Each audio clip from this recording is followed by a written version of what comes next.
Alrighty. So I was bored one night, and what I did was just sit down on the couch with my phone and look up the Hearthstone Legendary Tier List on Hearthpwn. I started going through each legendary, giving my quick thoughts and reviews on each legendary.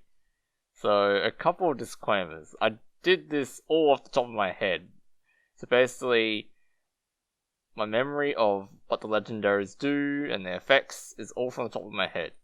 And I believe I managed to get like 98% of them correct. So, there's that for me. But, yes, there will be some things I will definitely have missed out on. And also, as we get later into the night, you may find that I start slurring out certain definitions of words. My intention was for this to be a podcast you could listen to, so I have left the whole audio uncut, making the listening process sound as natural as possible. But I decided to add in the screenshots of the legendary tier list and also the images of the cards. So let's begin. Alright, since I'm feeling so bored and not stimulated by YouTube content and other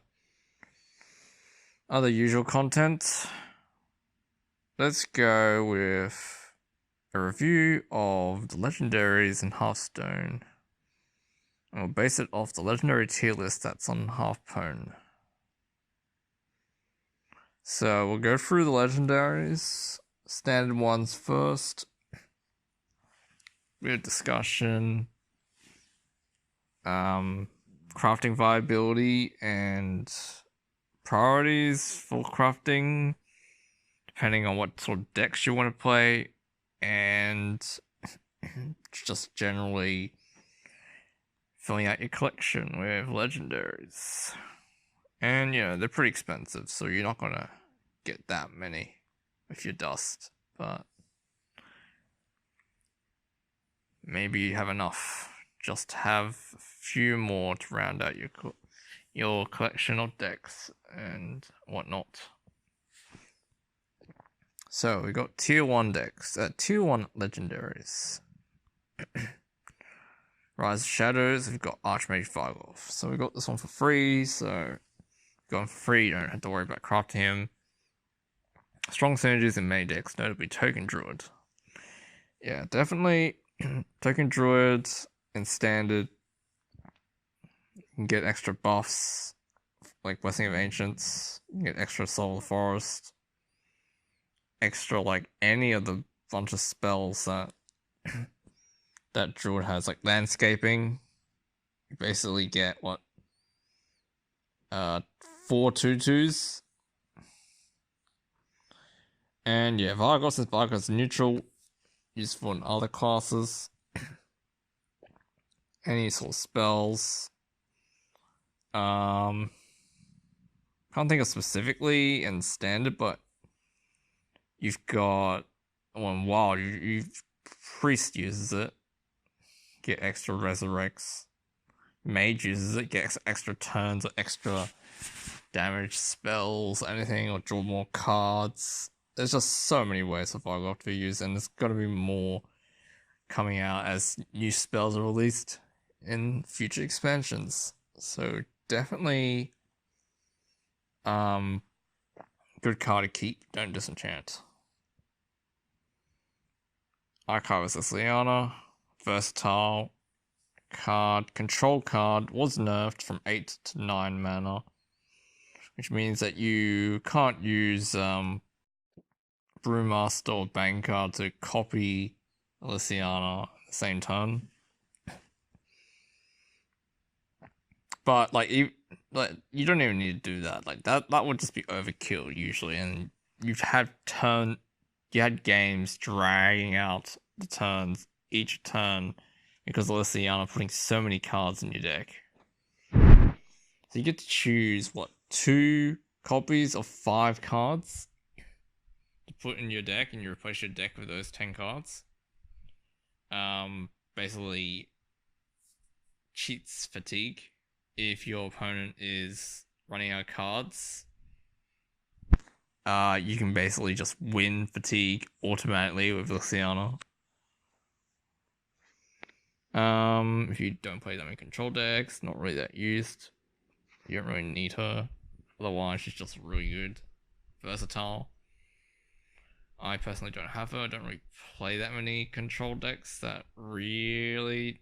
Like, she's not like a core centerpiece of that deck. It's more like a last resort sort of legendary, but still really versatile. Maybe I'll play more control decks. Like, this expansion, she ends up being a high priority craft, but... yeah. Not completely essential, still very powerful. Zul'jin for Rastakhan's Rumble, the only tier 1 legendary from that expansion. And rightly so. Hero card. The remaining 3 cards in hero cards in standard. Basically Zul'jin, Hagatha the Witch, and Dr. Boom Mad Genius. They're all very powerful, so Zul'jin's one of them. Huge bomb in Hunter decks that end up going longer. When you've, let's say you played out your spells in early game, these can just be like regular spells like Animal Companion, but you could also be playing a secret hunter deck, and Zul'jin will replay all those hunter secrets. It's basically a staple for that secret deck, and in mid-range hunter with those beast spells such as the Animal Companion, Unleash the Beast, also Mark Shots, maybe even Deadly Shots, and you got kill commands in there. Yeah, Zul'jin just extends your game when you're at the point when you may have ran out of resources. Also, Master's Call and Dire Frenzy, you get extra Dire Frenzy minions, right? That's huge value bomb on the turn that you play Zul'jin.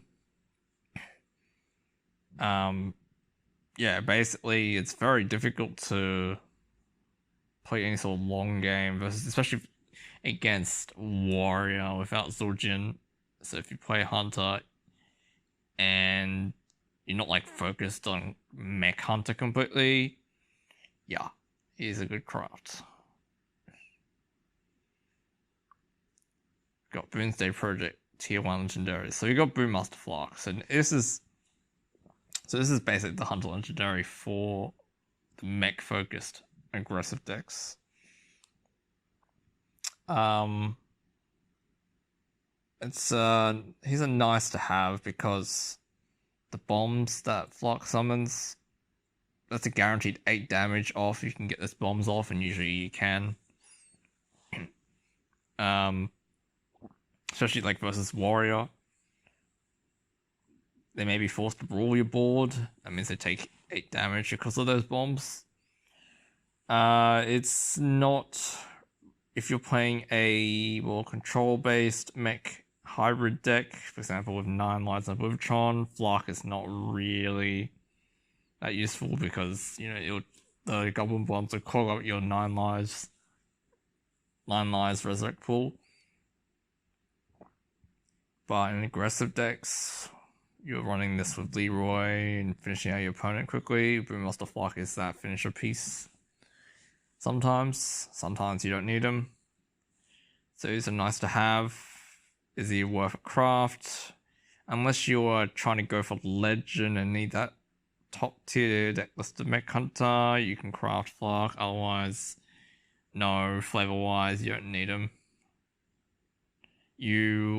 If you don't have Ziliax and Leroy, those are much high priority crafts instead of neutral. So really, Flak is more specialist legendary, but still very powerful. That's why it's tier 1. So now you got Dr. Boom Mad Genius.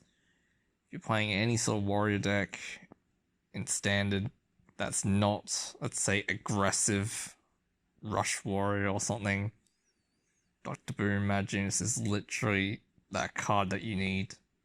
I think according to HS Replay, he's in 98% of recorded games that have Warrior. So insanely essential in any sort of competitive warrior deck. Just because you got the hero power, which is random, yes, but each of the hero powers is such value. You got gain 7 armor. It's always so annoying when you're about to kill the warrior and you just gain armor. Gain that 7 armor. You got discover mech, get more resources. Just built into that hero power. You got the deal 1 damage to all enemies. You got the 3 microbots. And because of the battle cry of Dr. Boom, these microbots have rush, all your mechs have rush. That's just a huge value swing. It's very difficult to justify not having Dr. Boom in the deck, so yeah, it makes Warrior very expensive. Okay, you got Snip Snap. So Snip Snap also was offered for free. Very good. Very, very versatile mech legendary. It's magnetic and echo. You've got situations where you can play on turn 3 as 2/3, and it has Death Row 1/1s, so it's better than a Harvest Golem. You magnetic it onto a mech that you played on turn 2. It gives you extra staying power. You could split the mechs. You have multiple 2/3s. You have 4/6 placed on the board. Just creates a sticky board, especially if you've got other magnetic synergies that rely on having something on the board, like a War Gear or Zodiacs. Yeah, Snip Snap is that card that you want. It's a staple. Subject 9. Yeah,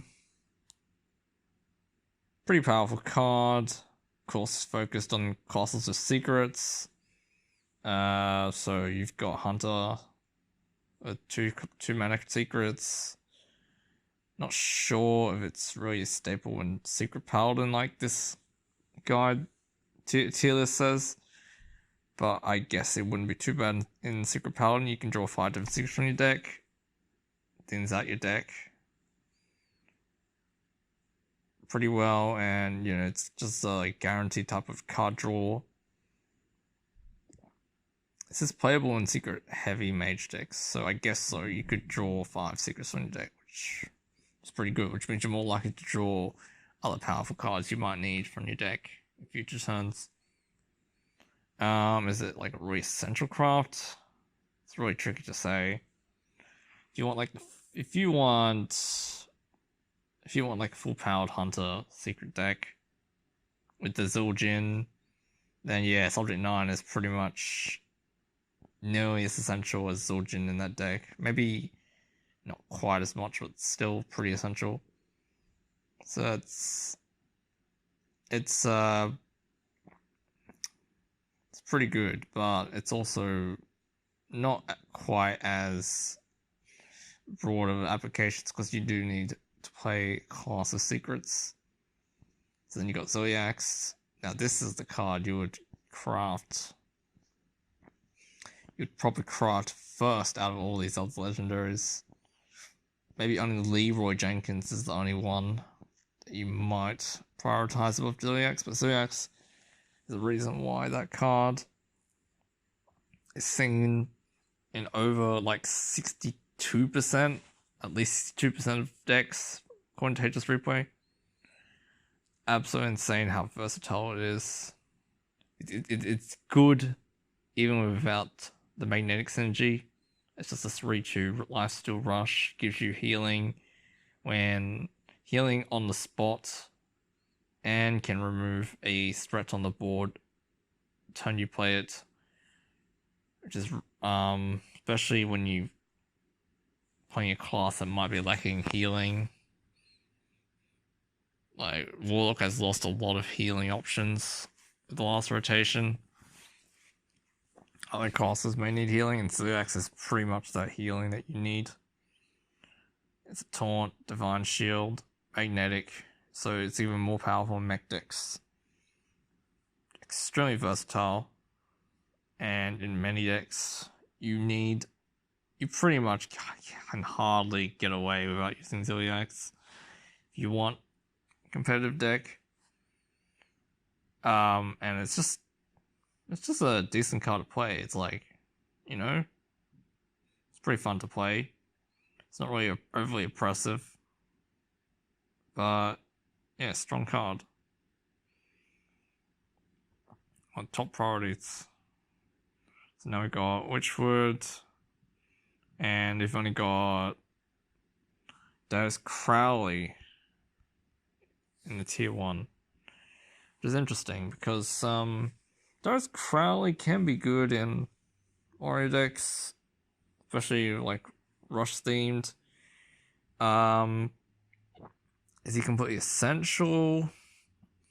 Well, since you've got Militia Commander for 4 mana, which is a 5/5 rush on the turn that's played, that card can serve mostly the same purpose as Darius Crowley. The only difference is Darius Crowley is like can keep growing and keep attacking minions every time it kills a minion. It gets +2/+2, so it demands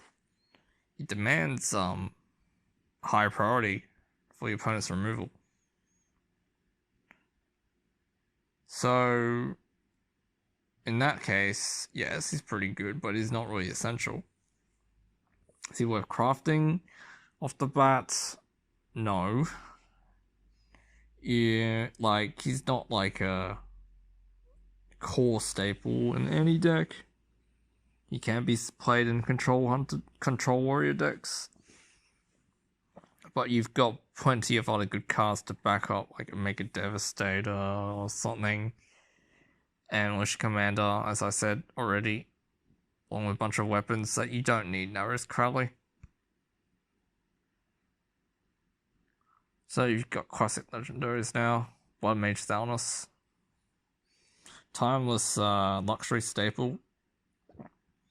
Because you've got the spell damage and the card draw on a 1/1 body with Death Rattle.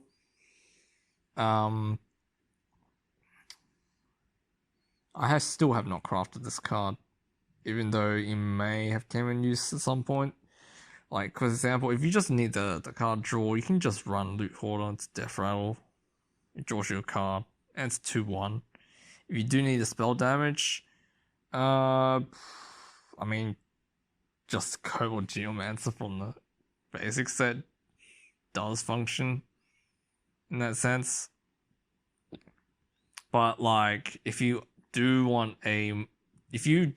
focus more on the miracle like style decks that do need the card draw and want the spell damage, for example like Malagos Rogue or something, then Thalnos is worth crafting if you like playing that deck a lot, because that extra efficiency you get from having that one card with both cards draw and spell damage you get in Thalnos it's gonna be worth it.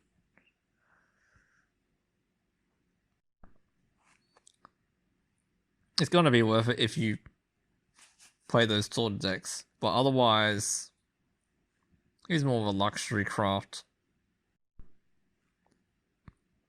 He's good though.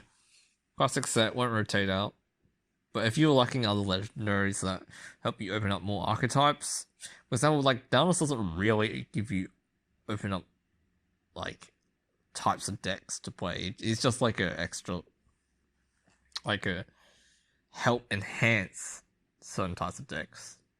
It's not going to help you play like a mech deck, for example. So if there's other legendaries that you're really lacking, just don't prioritize Thalnos. And you got Harrison Jones, so he's kind of a bit of a similar story, but I guess you could argue more. So he's pretty useful. He is more of a tech card because in metas with more weapons, he's pretty good, especially in the control deck where you might want to draw more cards off your opponent's weapon so you can find more answers for future turns. But if you're just looking for weapon removal, you may be more aggressive mid-range deck, you can just run like the City Swamp moves in the basic set, and that serves the purpose of destroying your opponent's weapon, while also being a 3/2, 2-mana, which is vanilla stats. So in that case, you don't really need Harrison Jones, and sometimes Harrison Jones is too expensive to play. You find yourself playing your 5-mana 5/4, and maybe you just lose a game because your opponent has more pressure on you. But if you're control sword deck, yeah, I can definitely see Harrison Jones providing a lot of power there. So if you like to play lots of control decks, yep, Harrison Jones becomes a bit more of a, fairly decent, useful card. And then we got Leroy Jenkins. So I'd argue with how, like, if you really pushing for any sort of aggro deck competitiveness, you need Leroy Jenkins. I mean, it's not like 100% essential. As good as he is, he's not 100% essential. But like, this was a year ago when I was playing Odd Rogue. I did not use Leroy Jenkins up until past rank 5. I've had him since then, so I've used him a lot since then. But maybe now these days you do find Leroy Jenkins being more central, because he will finish the game on that turn that you play him. Whereas if you didn't have Leroy Jenkins, you would have to keep playing for a turn or two, and maybe your opponent can come back then. So that's if you want the extra finishing power in any sort of aggro deck. He's very useful. So he is probably just very high up there with Ziliax as one of the top priority crafts if you're missing them. Will just enhance your decks. But if you're just playing for fun, like if you want like a variety of decks rather than just competitive, I must have every sort of little edge and advantage, then these legendaries aren't exactly gonna be what you are looking for as, like, in the first place, like as your first crafts. They're just really good though. So now we've got tier 2s. Archvillain Reform. I don't have this card, but it definitely looks pretty fun. The thing with the farm is that he's not really... He doesn't really help you win games that you would win. Like, for example, he's usually in Zulok. He wouldn't really win you games in those games where you just aggressively beat your opponent down and you win the game before, like, by the time turn 7, turn 8 rolls around, you've already got lethal damage on the board. Refine won't help you win those games. What is useful in potentially helping you win some games and providing some crazy fun is those games versus control decks. So you're up against a control warrior, and you're running out of resources. You played most of your 1-drops in your Magic Cup. It's maybe a Sea Giant, and they got removed by a Shield Slam, and you only have a couple cards in your hand. So then you play Reform, and you hope that the cards that you draw, which are now legendaries, are enough for you to get enough value to win the game. But usually that doesn't work. So the win rate with Reform is not really that great from what I can tell. You're playing in games where you're kind of losing already, or using it as a last ditch resort. But it is a fun card, so nice one to have. Is it worth crafting? Potentially. If you're still itching for other legendaries, don't craft Reform. But yeah, pretty good otherwise. Also in control decks, it can also be a liability because he removes all your control tools that you got in your deck in hand. Like if you just play Reform, bam, your Siphon Souls, your Hellfires are just gone from your hand and deck, and basically because your deck is all minions, you don't have any spells left to deal with your opponent if you need them. So that's the downfall. Okay, you got Blastmaster Boom, another warrior legendary. That's basically if you're playing the aggressive, more aggressive bomb warrior variant. Blastmaster Boom is like that high pressure, like almost like essential legendary that you need. So like you're putting bombs in your deck, right? And you need like something to close out the game. Well, if you're playing Bomb Warrior, there's only one card that can do that for standard, and that's Blastmaster Boom. So basically that becomes so essential to that sort of game plan that if you're just playing the Clockwork Goblin and stuff and bombs, putting bombs in your opponent's deck, you just rely on those bombs to maybe kill the opponent. Maybe your opponent draws a couple and they lose. But what that's not enough. What if you do need some extra reach damage? And that's where Blastmaster Boom becomes so essential. The boom bots you get, and you can trade them into your opponent's minions. You can push some extra damage you need to get your opponent down to a low enough life total that the bombs do finish them off. Plus the 7/7 body that your opponents deal with, and the boom bots will have rush if you run this Dr. Boom Mad Genius. Yes. So these multiple legendaries upping the cost while trying to stay competitive in with these decks. It's very expensive, but yes, he's pretty damn good in the Bomb Warrior deck. Heist Baron Togwaggle. Now, with Togwaggle, this is a tricky one because his effect is so visible and spectacular.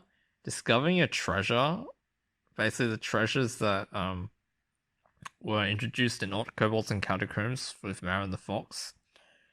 You get to choose one of those. He provides so much extra visible value and like staying power for that sort of long game rogue plan where you're drawing out most of your deck and you get to replace stuff in your deck because Togwaggle allows you to do that. That, you know, he's like saying, oh my god, you must craft him, he's the number one craft. But if you go for aggressive game plan with Rogue, maybe you have some class discoveries and you hope to finish off your opponent with lackeys and other things, then Togwaggle becomes a liability. He's too slow in that sort of case. He's definitely a very fun card. So he has the synergy. You have the Miscreant, get a lackey, and you put the Togwaggle. He's still a 5/5, right? He still has puts pressure on the board as a 5/5 body. So if you specialize and like to play a lot of Rogue, yeah, sure, craft Togwaggle. Otherwise, you don't need to. So now we've got Caligos. And I guess we'll discuss this with Khadgar, which is a bit further down the list. So, out of Caligos and Khadgar is the more essential legendary for mage, I'd guess. Is the more essential legendary for mage, I'd say. Firstly, Khadgar is 2 mana, whereas Caligos is 10 mana. Khadgar also allows you to play Giants and Conjurer's Calling with Khadgar in the same turn. And so it's just a huge value for like Khadgar, you know, you get to summon an extra copy of a minion every time you play something that summons minions. So that also includes Astromancer, any sort of like I think mirror image would summon 4 mirror images. the insane value synergy you get from Khadgar is just crazy. As a 2/2 that he is high priority target for removal, but because he's so cheap, you can play him on the same turn, and it's like it's so powerful that basically if you have playing a mage deck that doesn't run Khadgar, your deck is just worse. It's almost that bad.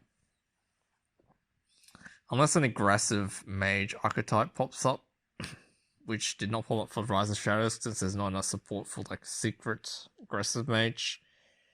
Khadgar will be a staple. It's pretty much a staple for any sort of deck that runs Conjurer's Calling package. So he's very essential for a lot of sort of the prominent mage decks in the meta. Now I got Kalagos. Now, since Kalagos is a 10 mana dragon, it's on the slow side, so you'll only be seeing play in more control style mage decks, the slower ones.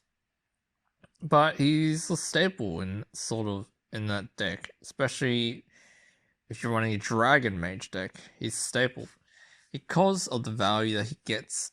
He gets the first spell you get to play each turn is 0, cost 0, and he gets to discover spell that turn. So it's self synergy.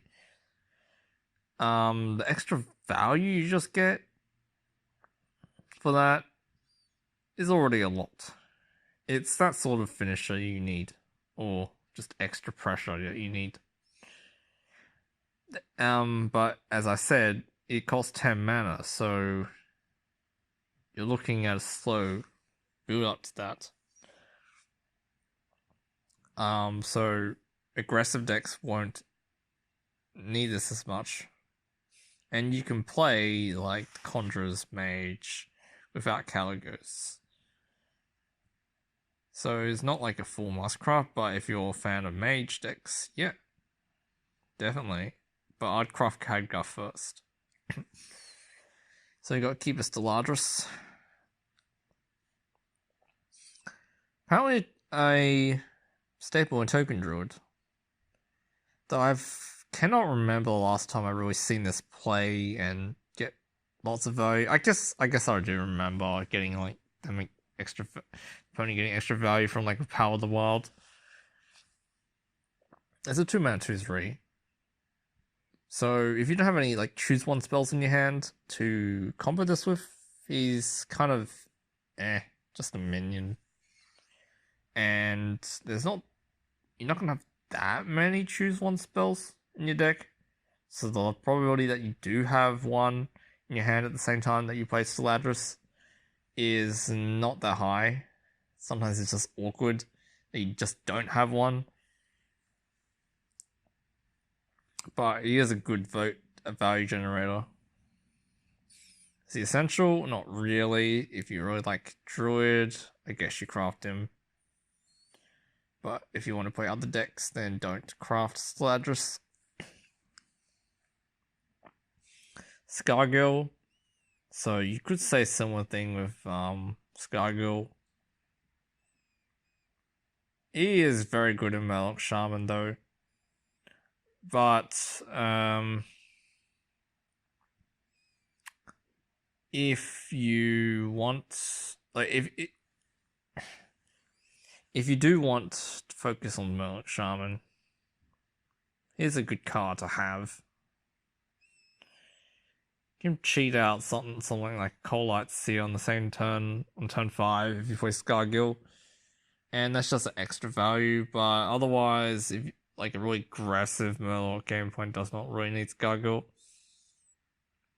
Because you've got the Underbelly Angler, right? That's a 2-mana 2/3 that generates a whole bunch of cards. You can get Scargill off that.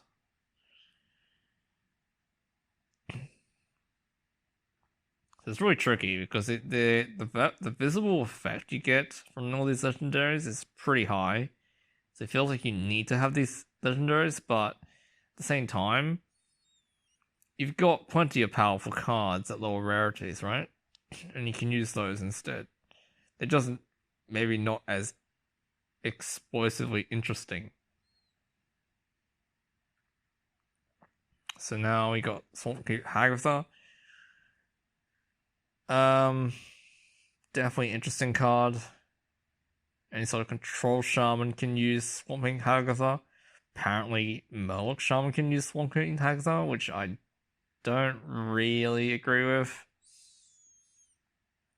As it is a 7 mana play for 5/5, and you discover 2 spells to play on the 5/5 Dustfar Horror. So that's a little bit of a slow play, but the value you get from that is pretty good. So another one tonight's nice to have. I don't really focus on Shaman too much, so I wouldn't go out of my way to craft it, but yes, it's a good one to have. So for Ruskan's Rumble, got some tier 2 legendaries here. You got Hook Tusk. Been on the fringe and sort of fringe of decks. Is playable in any sort of slower pirate rogue decks. The nerf to raiding party and prep did hurt the viability of sort of pirate decks. But you're basically looking for a huge swing turn when you play Hook Tusk. You just recruit out some big pirates like the Ticket Sculptor and maybe the Burglar and the Cursed Castaway, or a huge tempo swing that can win you the game pretty much. And it gives them rush, so you can immediately trade. It's a huge board control swing, but you're reliant on drawing Hook Tusk, right? I played a bunch of Hook Tusk, and the games where I don't draw Hook Tusk kind of felt bad sometimes. But if you can do without Hook Tusk, you can play variants with just some more on discovery thief type. You got the cheap cards like the Burglar, the Underbelly Fence, the Vendetta. Those are all commons and rares, so you don't need the Hook Tusk. Now you got High Priest Sakal. Interesting effect. Has potential synergy of any sort of paladin that wants to heal themselves.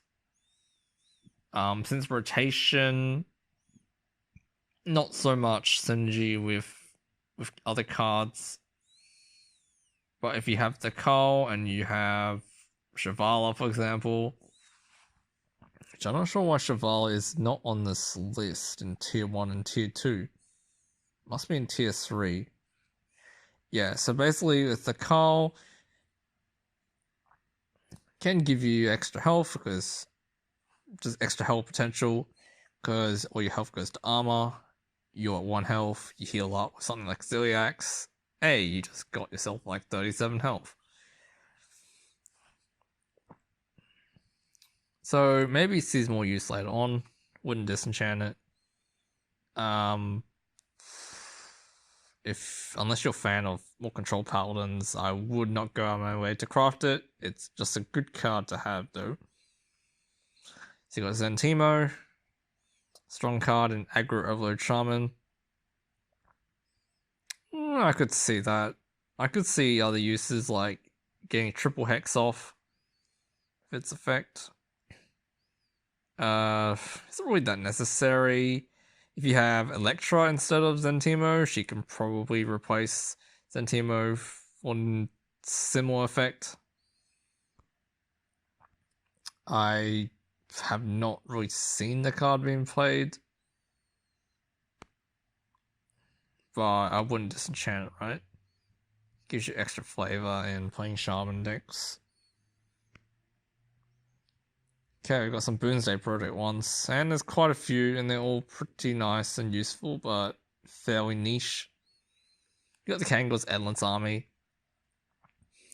If you want to play any sort of big mech paladin, that is, you're not running Mechroos and stuff, but you're running the annoying modules and magnetize them constantly to huge minions of Bronze Gatekeeper. Yeah, Kangos and Lamis is just a huge cheat. Actually, there's like 3 mechs with magnetic upgrades onto them. So you can get like 815, 4 8 or something, and a 9 6 of Divine Shield and Taunt or something like that with a 7 mana spell. That's just insane. That can just end games. That being said, I have played an aggressive version of Mech Paladin because I don't have this legendary spell. And you don't need it in there. But it is. Oh man, there's just so many cards. So good to have, right? Open archetypes. If you're a fan Paladin, I guess you would craft it. Luna's Pocket Galaxy. This card was buffed from 7 mana down to 5 mana. And it's pretty decent. It's pretty fun to play and have pretty crazy. You have like just end up drawing one cost minions like Antonidas or in Wild you draw like a 1 mana Ragnaros. I'm personally a fan of playing Mage, so I crafted it. Definitely good if you're like, for example, you had Caligos, right? You draw 1 mana Caligos, 1 mana Antonidas. Is it really necessary? Hard to say, not really. I'd say the next legendary on this list is more necessary for competitiveness, so you don't have to craft Galaxy unless you like Mage. So here's Stargazer Luna, this one. If you just want to play Mage, sort of competitively, besides Khadgar, I think Luna is probably even better to have just like general purpose because she fits in decks that don't have to rely on Conjurer's Calling. You run decks with cheat spells, more aggressive mages will run Luna. Just a crazy draw engine. You just play the rightmost card in each hand. You can draw like 8 cards in a single turn. With Luna. Without Luna, you're reliant on drawing just regularly, I guess. So it's just a very good card to have. If you want to play Mage, one of the higher priority crafts. So then you got Solarium. Solarium is also very good.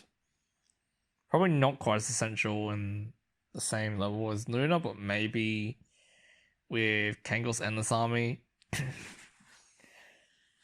The draw 3 has been useful in Zoolock in the past because most Zoolock cards are cheap, which means that you're likely to be able to play all 3 cards that you draw. Is it essential? Not really. It's also pretty useful in Mechathune Warlock in Wild because you do want to draw more cards quickly. You can win games without needing Solarium. I still do not have this card. But if you really like Warlock, it's not a bad craft. It's not like anything super exciting or anything, so if you like exciting minion legendaries, then maybe Refarm is a better choice. Or even Godfrey, which I have not seen on this list. For example, if you play any sort of control Warlock, Solarium is not the highest priority craft or legendary there.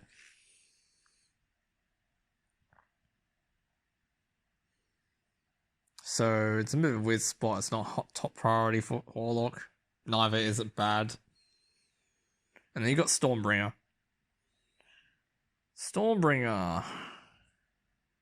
If you can get set a wide board and you turn all them into legendaries, that can just be a huge game ender.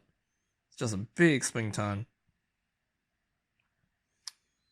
Then again, you've got Bloodlust in the basic set, can almost serve the same purpose by acting as a finisher.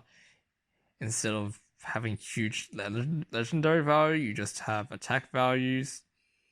You buff them up, and you finish the game that way. Of course, it's less exciting. So, would I go out of my way to craft it? Hard to say. Only if you really like Murloc, Shaman, and aggressive Shaman decks. With lots of tokens, like Overload Shaman with Thunderhead, or then yeah, Storm Ring is pretty good. But otherwise, no. Don't need it. So now we've got some Witchwood ones, tier 2. Azalina Soul Thief. Definitely a nice tech card for slower control decks or sort of combo decks. Has more use in, like, more prominent use in Wild with Togwaggle. The original King Togwaggle.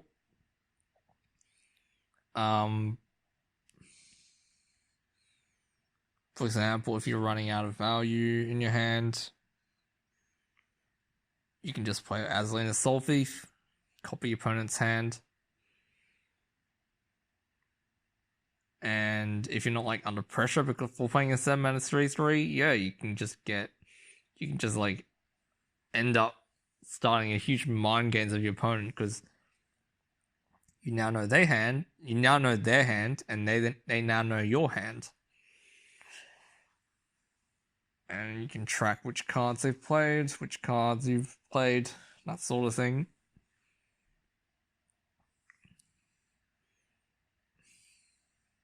If you like that sort of thing, I guess it's pretty good. Haggith of the Witch. This card is just so good. Like I said, the other hero cards in standard, any sort of shaman deck, even Murloc Shamans can run Haggith of the Witch. I have the card. I have not played it for a while, but I do remember playing it. And the value generation you get from just playing minions and getting a spell each time was just added up so much. Maybe you can find that answer to help you win the game. You get like a lightning bolt or lava burst. Or you need something like a lightning storm. A hex maybe. Just some crazy value you can get for Haggith of the Witch. The Battle Cry is also decent. And you got Houndmaster Shaw. This card's strong. It's definitely good in any sort of slower hunter deck. It can have some potentially powerful effects, just giving you everything rush. As 4-mana 3/6 is not exactly the easiest to remove. Is it essential? It's more of a flavor card. You can still lose games of Shaw very easily. I remember throwing a game, having my Shaw dying. But if you can get the rush value out of it for a couple of turns, yeah, that's pretty insane. Not really that much in the aggressive sort of mech deck, because it's not really that aggressive. But any sort of like more death rattle focused mech deck for Hunter, yeah, sure is a good one in there. And then you got Shuttlewalk. So Shuttlewalk used to have a very prominent combo in standard in the previous rotation with Saronite Chain Gangs. And since Chain Gang was nerfed, well, that's fallen off, and most people would just end up saying Shuttlewalk is fucking dumb and useless. But that's not really the appeal in this card. Like you can build many decks around the Shuttlewalk, utilizing different battle cries from different cards. Especially more in Wild, you have more synergies. And while most of the decks are probably not that strong, you probably won't win that many games of them. you can get some crazy stuff with Shuttlewalk. Like the most fun way is just like a casual way is just to get a Shuttlewalk that gives you a whole bunch of other minions on the board and some value, or maybe some heals on your face. And in that sense, Shuttlewalk is a pretty good late game finisher. So it's a pretty good card. It's definitely not worth disenchant. Is it worth a craft in the current meta? Not quite, but the fact that new cards keeps getting released means this card always has potential. Control decks can use it. So it's a nice card to have. Not completely essential. Which I guess is a good place for the card to be, especially since all the nerfs. So now we've got some classic cards in tier 2. You've got Alkir the Windlord. It's a flexible card. It has Divine Shield, Wind Fury, Taunt. 8 mana 3/5. It's decent. It's not exactly super strong at the 8 mana slot. You can potentially get it out from Muckmorpher. 5 mana. If you are looking for a card that's more just to have some board presence and survivability, Walking Fountain just does the job by itself, and that's a common. It's a 4/8 with Lifesteal and Wind Fury. So you don't really need Alkir in that sense, but it also helps enhance that sort of deck by running both. If you open Alkir, yeah, just keep it. Unless you're really itching for dust, right? Alexstrasza, great dragon to have, staple in combo decks, I guess. Getting your opponent to 15 and finishing off with spells. Also good in control decks. You can heal yourself to 15. You can set up an endgame board state and just blast them to 15 health and finish them off. Very useful. And in the classic set, Archmage Antonidas. So another one of those mage legendaries that are really good. Is it up there with Khadgar? Maybe not. There are times where Antonidas is too slow, being at 7 mana, right? But if if Antonidas is just able to stick on the board, it's just pretty much a crazy damage potential that your opponent probably loses to. Getting a couple of fireballs in your hand, that may be enough.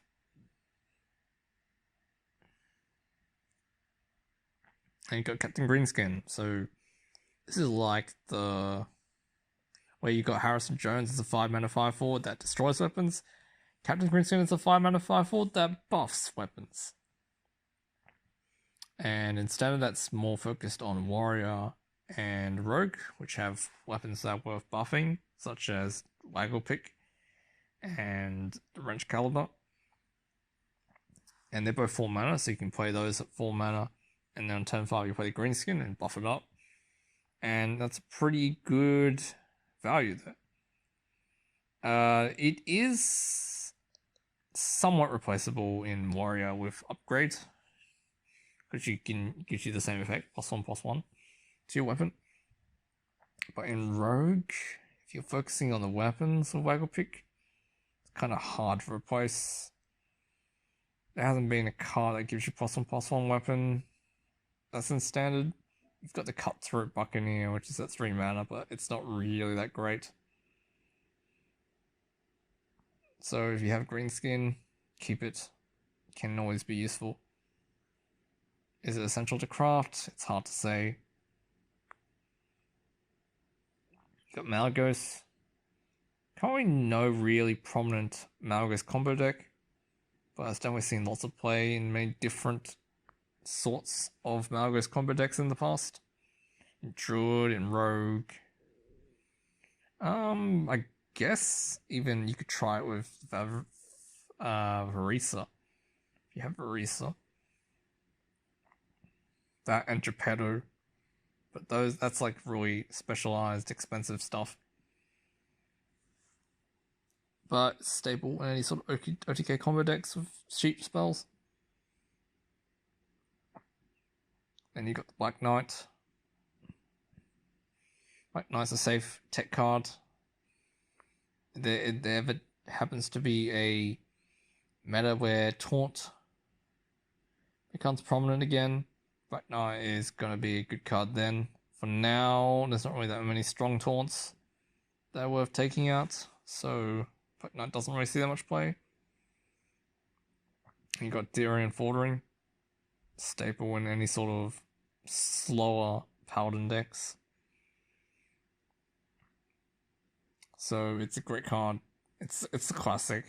It's a classic Paladin legendary that you want for endgame. Finisher, it's still great. The 5/3 weapon is such a huge pressure for your opponent to deal with.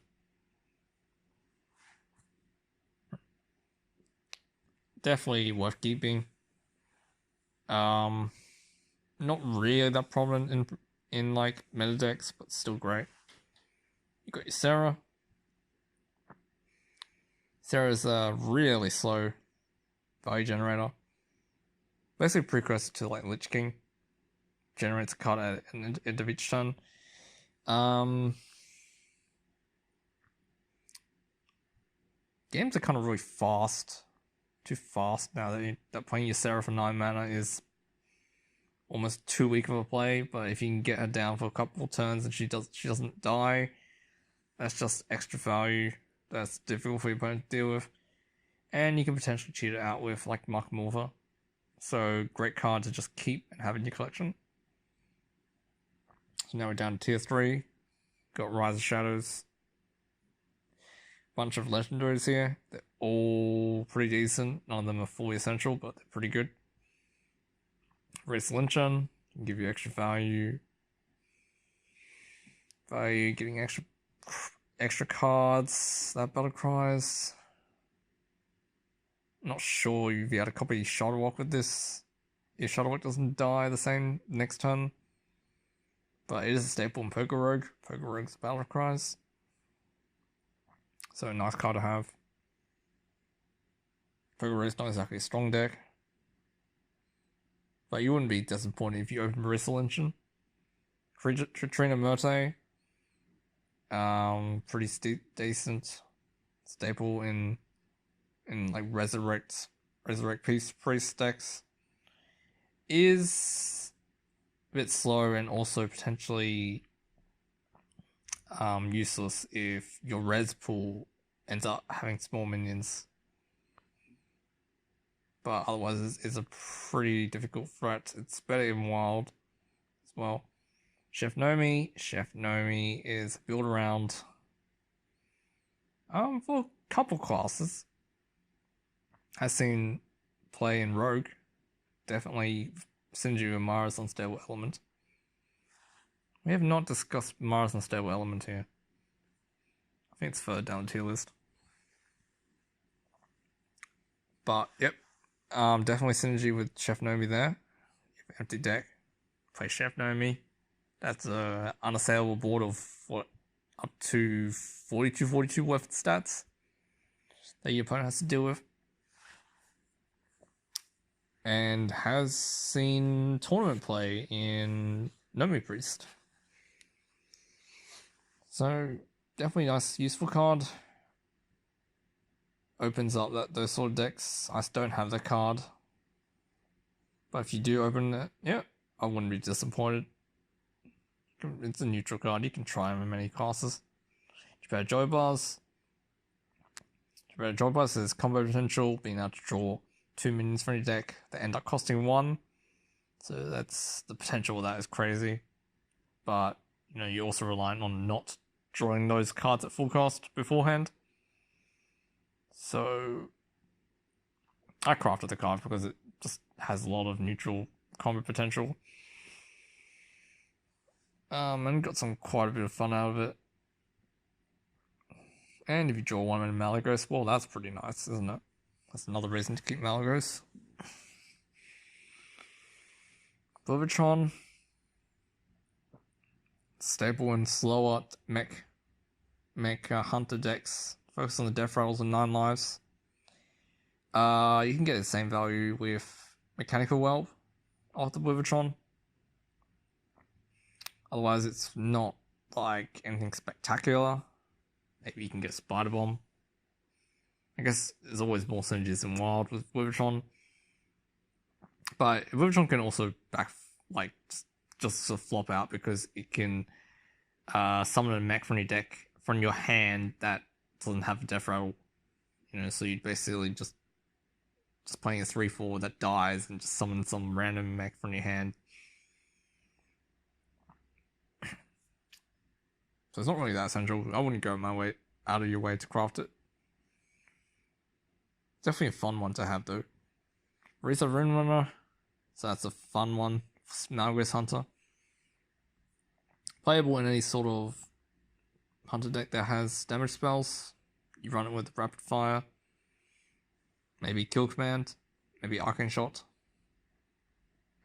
And the weapon's a 2/3, which, still does 6 damage over 3 turns. Maybe the weapon's just enough to kill your opponent. I have been on the receiving end of a weapon from Varisa. And you got Zal Shadowcloak. You can get this if you manage to purchase all wings of Dalaran Heist, so you don't need to craft this. Basically a Whizbang 2.0 with 5 decks that you can play, pre-made decks. Not really that strong decks, so competitively you don't need this card at all. Alright, so we've got Rustling Khan's Rumble, you got some interesting legendaries here. You got Dire Undertaker. This one is nice to have. It encourages build around because of the death rattles. It copies 3 death rattles that have died this game from your minions, so you can build around it. You can have just build around which death rattles you want to die. For example, like Immortal, Prelate, and Paladin. And then you just play Undertaker. I've thought about crafting Undertaker at some point, but I have not fully needed it. But it's definitely a fun card. You got Zihi. It's a tech card. Mostly versus combo decks, because combo decks usually need 10 mana, or just a full 10 mana to execute the whole combo. You set them to 5 mana crystals, and that delays them for a turn. Also, it's okay versus control decks, right? Because control decks usually need a lot of mana. I remember playing it in Zulok in the previous rotation. It was pretty decent there. So, but in current standard meta, not really seeing it at all. I wouldn't disenchant it though. Got Undasta, another build around, a neutral build around. Khan has some pretty decent build around neutral legendaries. They're not none of them are really flagship must have staples. So you can get away without them, but they're all really good. Like Undasta, any sort of big beast deck, you want Undasta. I've thought about crafting Undasta. But another deck say he has a really strong,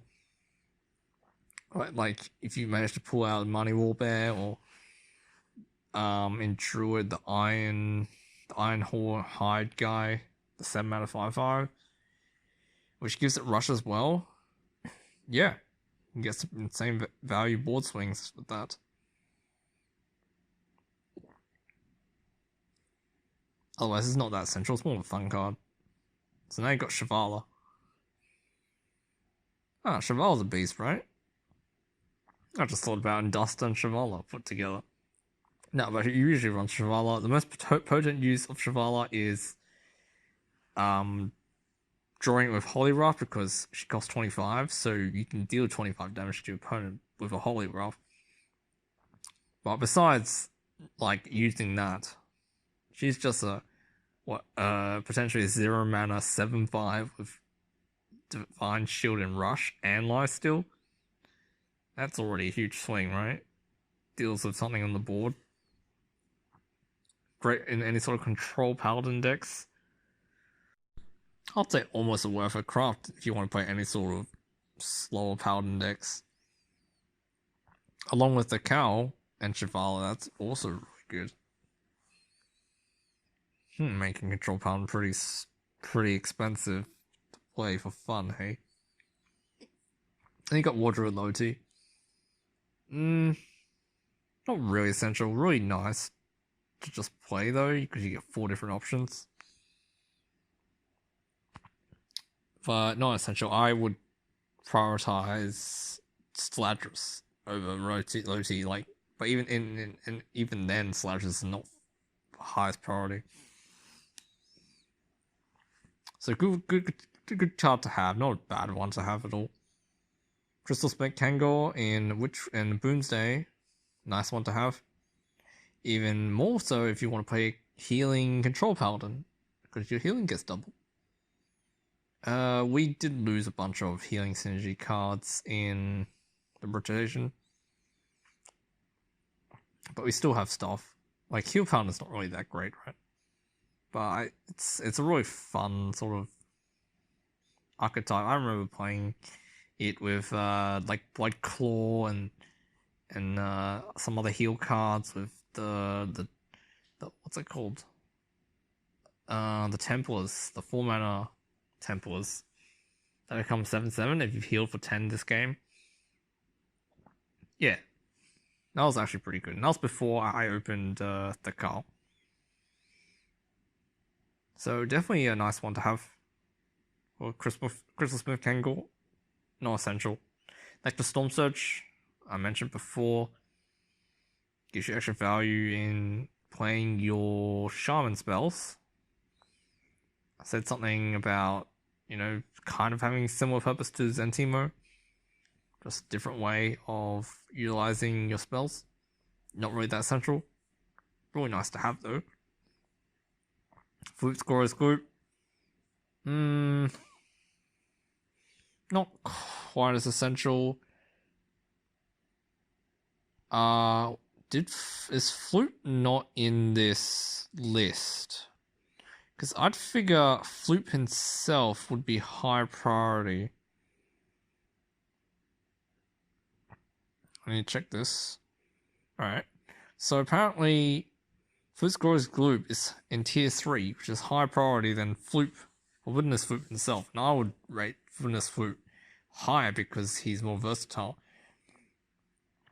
So with Gloop, definitely more viable in token draw decks, right?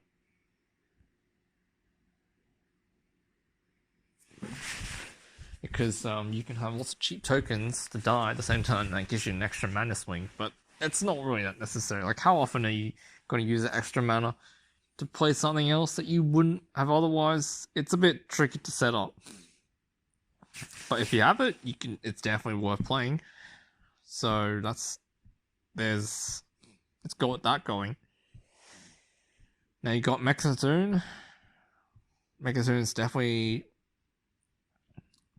opens up a whole new breadth of deck archetypes. Being a neutral card, you can play any class. Though some classes have a better way to activate Mechazone. Because you need what? You need empty battlefield on your side, empty hand, and empty deck. And you need to destroy Mechazone. That's not the easiest thing to do. Druids used to be able to do this with Naturalize and just Naturalize and Innovate. Or a reduction without Galvanizer. And Warlocks can do this, or used to be able to do this in Standard with Blood Bloom and Cataclysm, but since those cards are rotated, that combo does not exist in Standard anymore. Definitely a nice card to have. I guess if you're already short on dust for standard, then you can disenchant it, but just the fact that Mechazone enables a whole bunch of decks makes them pretty nice to have. And then you've got Marathon Stairway Element. Yeah, just useful card can open up some extra rogue strategies. For example, emptying out your deck. If you're a Pogo rogue deck, you can empty out your deck, put in some Pogos with Lab Recruiter, and you have a bunch of guaranteed draws that are Pogos. That's pretty potent.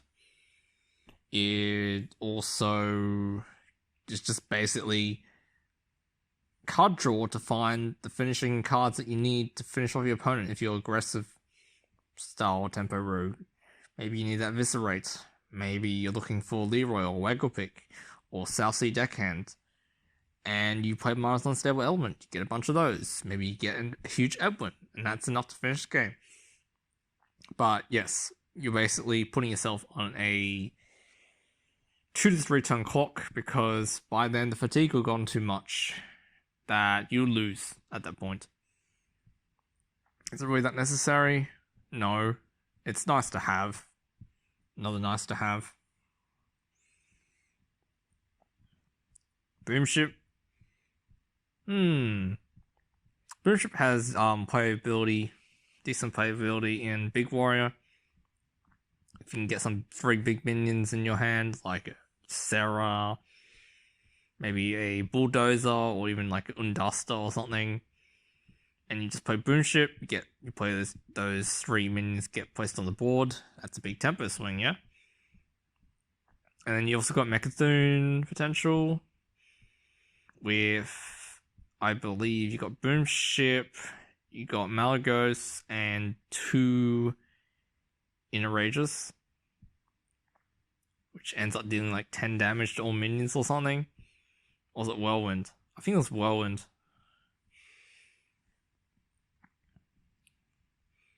But yes, Boomship is a combo piece in Mechazone Warrior, that type of Mechazone Warrior. So there's use there. Outside of that, it's not completely essential. I have thought about crafting it, but it's more of a luxury craft. I have played Big Warrior without needing Boomship, just built the deck differently. We have different legendaries that I had, and I had lots of casual fun with that. So if you open Boomship, yeah, try and build a deck around it. Maybe, you'll need the expensive minions to fully support it, but it's not exactly terrible. It's much better than the Hunter's version,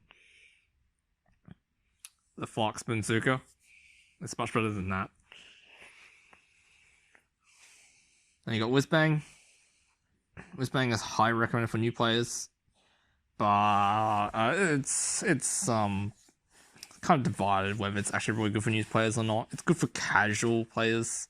For example, if you don't really play that much, you can just get 18 pre-built decks, deck recipes, and there's lots of cards that you won't have, right, in your collection, but you can play for fun games with your friends and stuff. And Whizbang is good for that. Very good for that. Even more so if you have Golden Whizbang, every card that you play is golden. Otherwise, competitive-wise, completely useless. You can't put him you can't put him in any deck because he can be the only card in your deck. You got Archmage Argal.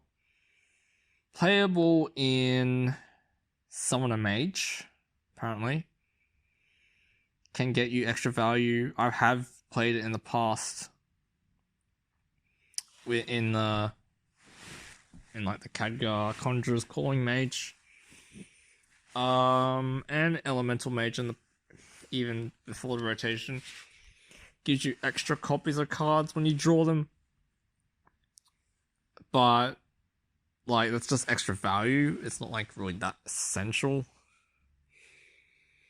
I would even say that some games he just had no effect on helping me win the game. not competitive in that sense. He's really nice to have. I guess he maybe requires a higher skill cap than what I'm aware of. He's not exactly terrible, but he's not exactly great either. You got Countess Ashmore. Definitely a versatile neutral card. Can draw you a bunch of cards. Draw Lifesteal, Rush, and Death Rattle minion, I believe. So, because she's a neutral, it's not really that high case for her to get disenchanted. She always finds some use. 7 mana 6/6 is not terrible, but she doesn't have taunt or anything, so it is a slow play. But she's not bad. Nice to have. So in Classic, you got a bunch of cards that are sort of in that same realm of playable, but nothing like game changing. You got Baron Geddon. Baron Geddon had more use in Control Mage when he synergizes as an elemental for lifesteal with Frostwitch Jaina. You can play Baron Geddon and basically heal up to full with Baron Geddon's end of turn effect, doing 2 damage to all characters. But since then, not really seeing that much competitively. It's definitely very good against aggro decks. Warriors also played Baron Geddon at some point. You got Brightwing. Yeah, Brightwing, any sort of dragon synergy. I'd say it's more of a fun card than anything because the 3 mana 3/2 is nothing exciting. The legendary you draw, you might not even get to play. You might have some other dragon cards that you want to play. It's more of a fun card. I wouldn't go out of my way to craft it. Unless you're really looking for fun dragon decks. Sure. Cam Bloodhoof. Has seen some play in and out over the years. Maybe less so in recent years. Because the 6 mana 4/5 on the board, while it's nice and sticky and summons another 4/5, doesn't really do that much. I mean, you have Mechanical Whelp, which is Mech Synergy. That's a 2/2 and summons a 7/7. So that almost fits the same purpose. But Cam Bloodhoof is a nice synergy card if you happen to get the effect on something else like a Muckmorpher or anything like that. There's always a nice card to have in the collection. You got Cenarius. This one's a bit tricky. Cenarius, I remember using this card in a deck I played to Legend, which was a taunt buff deck that utilized Strongshore Scavenger. And Cenarius is a good part of that in buffing my whole board. But it is a 9 mana play, so often you want a cheaper buff spell, such as like Power the Wild or Blessing of the Ancients. And Cenarius doesn't help that. It is a decent card to have. You could always try it in a token strategy deck. Adapt it that way. But otherwise, not at the forefront of competitiveness. Now, Edwin, though. Edwin, definitely. It's always been a very strong card in Rogue. I still don't have the card. I've done fine without it, but the power curve of just having an Edwin can force your opponent to have to answer it. And if it's like a huge Van Cleef on like turn 3 or something, just less likely now because since the rating party nerfs, that can just be a game ender, right? It can just win you the whole game by itself. So power wise, I guess it gives you a competitive edge. Fun wise, maybe not so essential if you want to focus on bunch of different decks. Because that's expensive. It's investment, right? You want to play Rogue, you can have Edwin. If you don't want to focus on Rogue too much, you don't need Edwin. Grommash. Grommash is a decent finisher, right? It's 8 mana, 4/9. Gets enraged. It gets up to 10 attack. That's a pretty decent finisher. Or just a huge threat for your opponent to deal with. He was like he was the one that I got from Welcome Bundle, and I managed to use him a couple of times. He was never like forefront competitive, but I managed to use him, get some nice wins with it. So it's a nice card to have. And then you got Anixia. So Nixia's a dragon, right? That's going in for her. She's also got some token potential because she summons 1/1s alongside her. So if she sticks for a turn, you can buff up those 1/1 whelps. Yeah, that's pretty decent, but she's also pretty expensive at 9 mana. So if you really are just don't want any sort of card that's top tier, then you disenchant her, but otherwise she's not terrible. So now you got Companion Orisa. She's not bad in the Secret Paladin deck, but no one's really playing Secret Paladin. It's not really that great. Definitely has potential for the future, so I wouldn't disenchant Orisa. So that's why she would be in tier 4, so being a niche use. Usenbark, kind of similar story, but only in Heal Druid.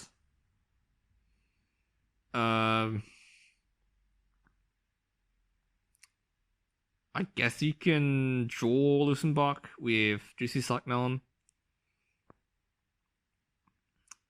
Slower Druid decks with Lucenbark, pretty good. But the bane of Lucenbark decks is that if your Lucenbark gets silenced on the same turn or polymorphed, then you're feeling really sad, right? And that's why you need Floop, which should be on this list.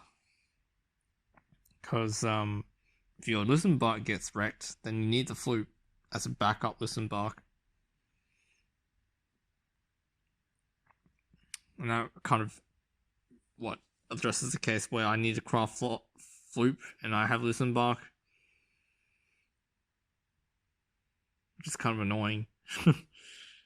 So there's Nazari. Nazari heals both characters, which is not really that great. It's playable in Dragon Paladin, I guess, because you want to stall out the game a little bit.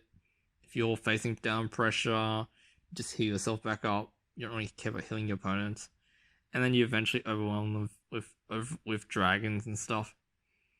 But otherwise, it's niche effect. Got Boom Reaver, staple and Big Warrior. Definitely a nice fun one. Had lots of casual fun with Boom Reaver. Like you got supporting cards with like Dimensional Ripper and stuff, so Boom Reavers are like a extra piece for that. Not like competitive or something. Got a card with a Rhino. Apparently it says niche card in faster warrior decks. Not sure exactly why it's fast. I did run it in my big warrior because it is 8 mana. So you can run a rush package with this. You can run the Zodiacs. You can run Mighty Warbears. And then Kari Rhino manages to stick on the board and get it overkill. Yeah, you get some crazy swing value of huge minions. But there are times where you want to kill a 5 health minion, and Akali the Rhino playing for 8 mana feels really bad. It feels really bad not getting the overkill from Akali. So there's that. But it's just a fun card though. You got Growl the Shark. It's a niche card. Like you're relying on RNG. The biggest RNG you'd hope would be for Growl to eat the darkness, so it becomes I believe it's 5 mana 22 or something. Whatever the value is, but since the darkness is rotated out, there's not really any huge minions to eat. though that might change with the coming expansion. You've got a 10/10 Costas of the Moon. Is that even worth eating with Growl the Shark? No idea. Carl Soul Flare. So Hakai has seen combo potentials. The Corrupted Bloods, though, sometimes they backfire on you and you lose the game from your own Corrupted Bloods. But if you can get it off and have your opponent drawing their own Corrupted Bloods, then yeah, Hakai's uses. I would rate crafting Undertaker over Hakai since Undertaker has better deck building potential. Otherwise, if you're looking for something different and you already have some of those build around Rusticon legendary neutrals, then Hakai is another one. Hexlord Malacrass. Not that strong in standard. Reno Mage Fanatics in Wild. Definitely endorse use of Hexlord Malacrass. The extra value you can get from just the cards in your starting hand when you play Malacrass is potentially pretty insane. If you happen to have like a Brand Xarkis in your opening hand, it is a slow card, 8 mana 5/5. That sometimes you might not even get to play Malacrass. You won't have the time to play Malacrass. So it's not really that essential. It is a nice one to have. I've thought about crafting it.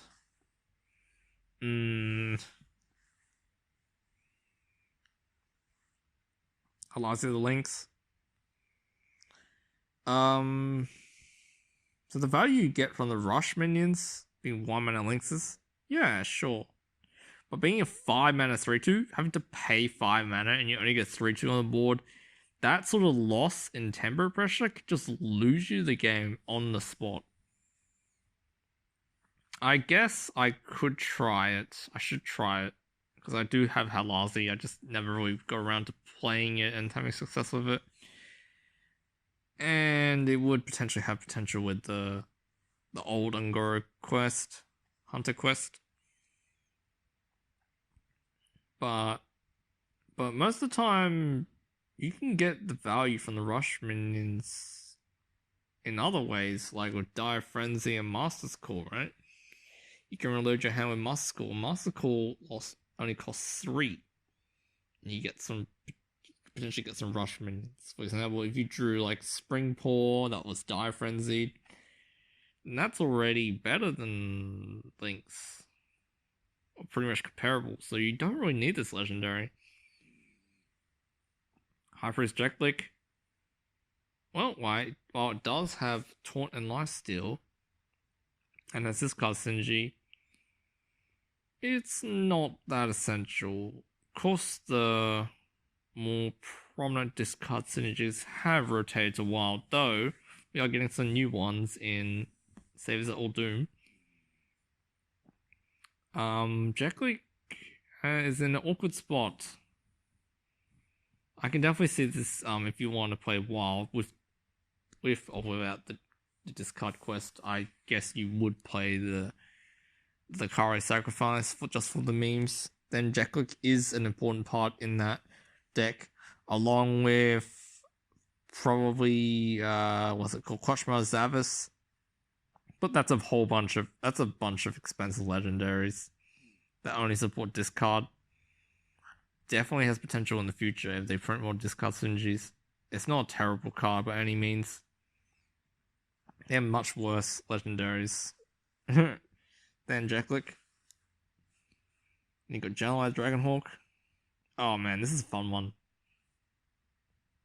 Being able to summon Ragnaros, being back in standard, you know. I played this in Odd Mage. I crafted this one because I just mage. And if you can play this with Khadgar, you get 2 Ragnarosses. But you're reliant on playing Daring Fire Eaters in your deck, which is not exactly a bad thing, but it's also sometimes it's not like great because it's a 1 mana 1/1. But yeah, if you want to hero power multiple times, sometimes it's just too slow. Sometimes you have not dealt 8 damage of your hero power. And Jan'alai just gets stuck in your hand. But it is a very fun card to have.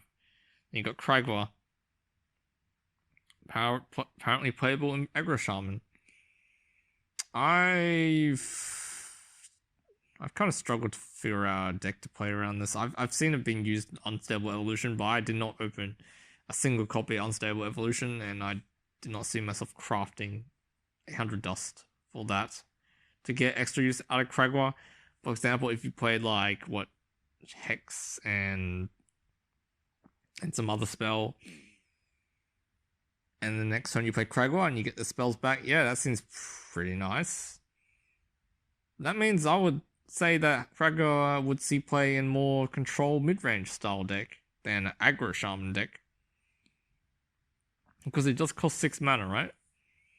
If you are playing aggro aggressive burn spells like Lightning Bolt and Lava Shock, and then you play a 6 mana 4/6 the next turn, then you don't really have that much mana to play Lava Burst and stuff, unless you're already that late in the game, and then why are you playing an aggro deck then? So I'd figure it's more of a mid-range control card for Kragwa, giving you more value. Now imagine getting those spells back and then using it with Zantimo or Electra. That's even more value. Doesn't mean it's gonna win you the game, but that's some nice recursion on your spells. Sure. Princess Talanji. Says struggles to find a home after standard rotation. I guess so, because Benedictus is rotated out. You can definitely make Talanji work in Wild.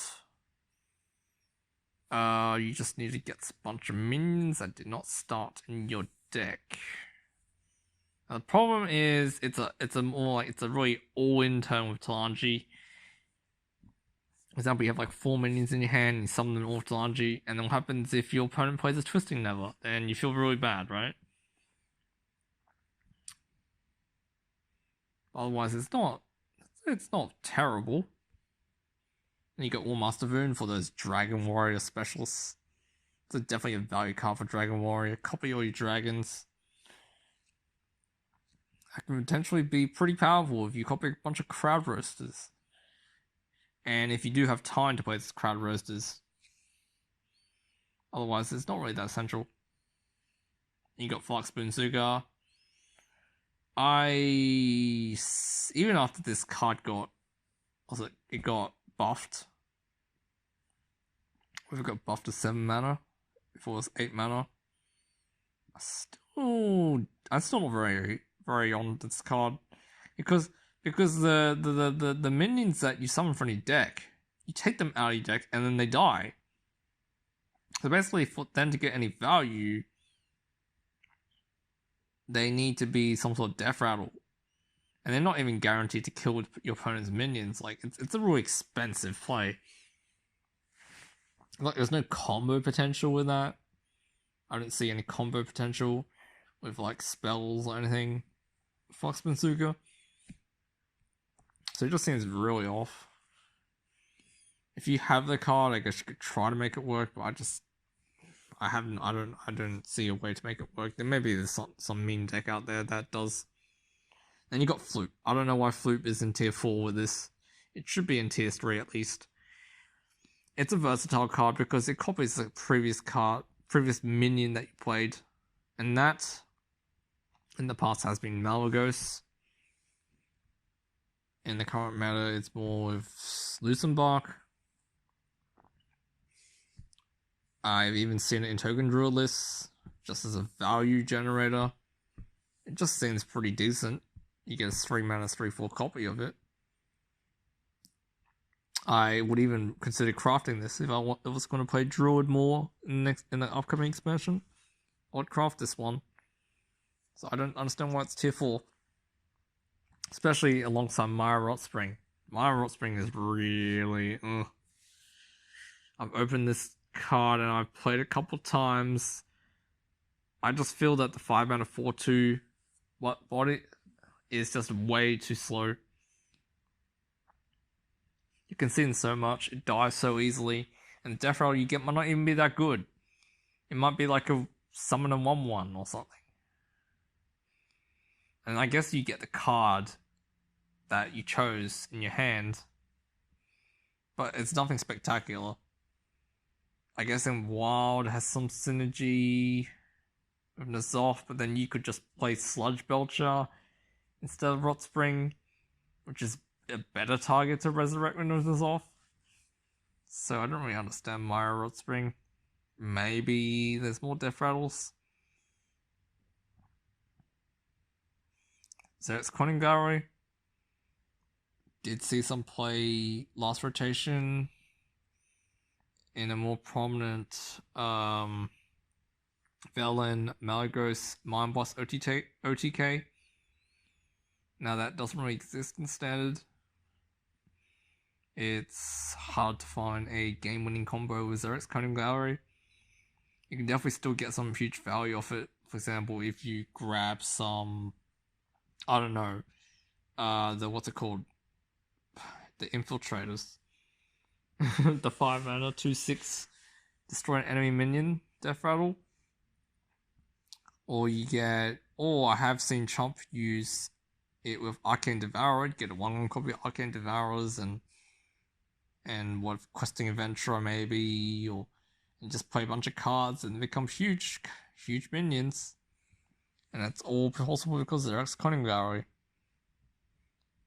So it's a nice card to have, I guess. It's definitely a niche build around, not quite as strong as some other build around legendaries.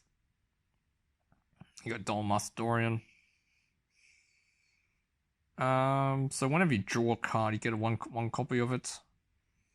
It's a bit difficult to use because you usually want that minion to die. A 1 copy. Potentially some fun combo potential, but not very consistent combo potential. So it's not really essential at all. You got Gwynda Crowskin. Gwynda Crowskin can give you some crazy echo synergies. It is, I believe, a combo piece in Snip Snap Warlock for Wild. You play a bunch of Mech Warpers and echo a bunch of Snip Snaps for 0 mana, and Gwynda Crowskin makes that possible.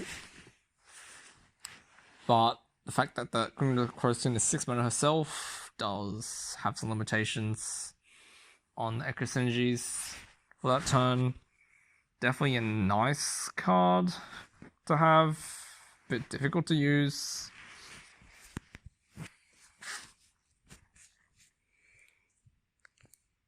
Potential combo, but not that consistent. Lady in White. Lady in White has a bit of a slow card. I think she's a 6 mana 6/6, so she's okay for the body, but turning all your minions in your deck into Divine, giving them Inner Fire. You want to draw what? You want to draw like Unpowered Steamboat. The effect of that is not really that exciting. I mean, it's not really that impactful over the next couple of turns. Though definitely it's a fun one. Prince Liam has synergy with Paladin Secrets. If you have a bunch of 1-cost cards that are secrets, hey, you can play Prince Liam and they're turned into legendaries, so you get some extra value that way. Is that competitive? Not really. Don't know why it just struggles to find a home after the standard rotation when it could definitely still be playable. If I had most other playable legendaries, I would consider crafting Prince Liam. Because it's like in that realm of farm generating random legendaries.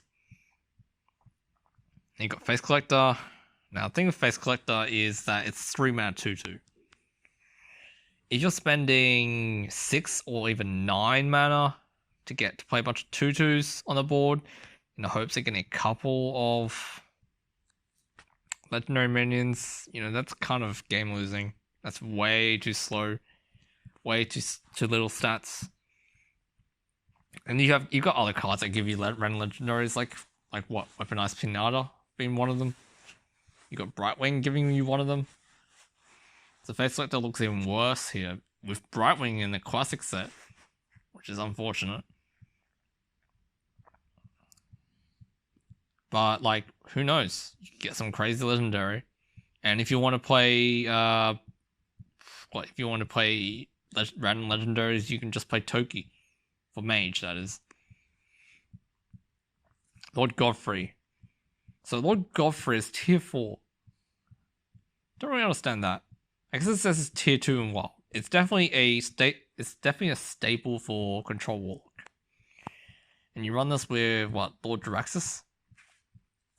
And yeah, Control Warlock seems... I guess it was tried and didn't seem very good in Standard, since basically all the best control tools from Kobolds and Catacombs rotated out. So Control Warlock is not really great right now against these insane synergies that you've gotten from a bunch of other cards. But if you do want to play any sort of Control Warlock, Godfrey is your staple from Witchwood. Test Greymane.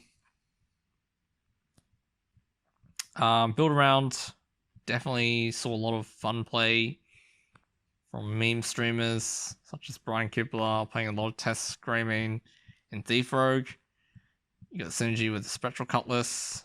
The win rate's not great, but definitely very fun. I don't have the card because I've never felt needed to craft it competitively. But if I could afford it, I guess I would get Test Greymane. And or just focus on Rogue, that is. Glass Knight. Glass Knight is nice to have. It's nothing spectacular though, because it's a 4-mana 4/3 with Divine Shield. And Divine Shield has, conditional, you need to heal something to get the Divine Shield back. So that's not always going to happen. But, I played heal paladins of some sort and have gotten value out of Glass Knight, so it's not bad. It's nice to have, like Crystal Smith Kangol if you happen to open it. And so now we've got Toki, which I talked about. So Toki can give you a legendary from the past, i.e. a wild legendary. It's a 6-mana 5/5, which is not terrible. But you do have better 6-mana cards if you want stats-wise. So it's more of a fun value card than anything. I opened her, so yeah. It was a nice one to play around. Otherwise, you don't need it. Deathwing. Playable in Big Warrior. Surprise deck can make Paladin in other decks. Being a legendary neutral card, yes. You could have this card in as a surprise in your deck and surprise some people. No one expects a Deathwing. I would not go out of my way to craft that, but if you did open it, yeah, sure. Deathwing is pretty nice. He can win you the game. He's also a 12-top that can be blocked by taunts, unfortunately. High Inquisitor Whitemane. Win more card. The battle cry for having your minions die this turn and resummoning them is a bit tricky to activate. Pretty tricky to activate. But if you potentially have a couple of minions dying and then you play Whitemane and get them back, yeah, that can be pretty good, but you do need a board to start with. Top decking Whitemane when you have an empty board is not that great, even though she is a 7-mana 6/8. She doesn't provide any value. King Crush struggles to find a home after the standard rotation. Well, you could just play him with Unduster potentially in a big beast deck, but The standard does lack potency. It had with Big Beast Recruit Hunter because of Katharina. You are getting a copy of King Crush when with the new brand Highlander Legendary. It summons a copy of King Crush, so there's always that. But as for running King Crush in your deck, it's definitely a greedy late game card. I guess it's a finish of sorts like Gromash, but not quite as prominent. I don't have the card because it was replaceable at the time. You don't really need it. King Mukla is not terrible. 3 mana 5/5 is decent. And your opponent's not going to be able to use those bananas if you don't let them. It's nothing spectacular though. So if you need those bananas, you can run. Oh, sorry, no. You're giving your opponent those bananas, so that's irrelevant. But yeah, 3 mana 5/5 as a beast. Nice, flavorful beast if you happen to open it. Nothing essential, you can just run Animal Companion. Uldum Storm Rage. This card. Yeah, this card was my first legendary, and while I've got some use out of it, it's not really that great. It is a demon though, so you can have some demon synergies, but trying to get use out of it, sometimes you do get use out of it and get a bunch of 2/1s, sometimes he just gets removed, so you feel sad. And the 2/1s also die very easily to any sort of AoE. Says that, but it is a nice fun card. Kind of wish he was a little bit more useful. Maybe even if he was a 5/7 instead of a 7/5.